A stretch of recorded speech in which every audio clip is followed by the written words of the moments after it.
আমি 50 বছর কোরআনে কারীমের খেদমত করি, আর 1973 সনে জামাতের রুকন হয়েছিল। জামাত যদি সাহাবীদের বিরুদ্ধে হবে, জামাত যদি রসুলের বিরুদ্ধে হবে, আমার 50 বছরের একটা ওয়াজের মধ্যে সাহাবী আর রসুলের বিরুদ্ধে কোনো কথা থাকা স্বাভাবিক ছিল না?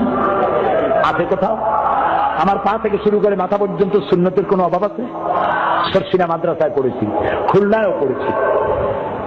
ওই যে জামা কাপড় পাইছি বহুরূপী কোনোদিন হই নাই, যেরকম দাড়ি ওই রকমই আছে। আপনারাই তো দেখতেছেন, উল্টো পাল্টা দেখছেন, উল্টো পাল্টা দেখছেন।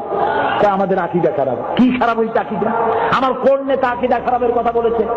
আমার নিজামী সাহেব, মুজাহিদ সাহেব, আমার এমপিরা, আমার নেতৃবৃন্দ, আমার গোলাম আজম সাহেব কে বলেছেন সাহাবীদের বিরুদ্ধে জানতে চায়? কে বলেছেন নবীর বিরুদ্ধে? আপনারা বলেন জামাত ইসলামী কোনো ইসলামী দল নয়। আল্লাহকে ভয় করুন, কিয়ামতে আসামি হতে হবে।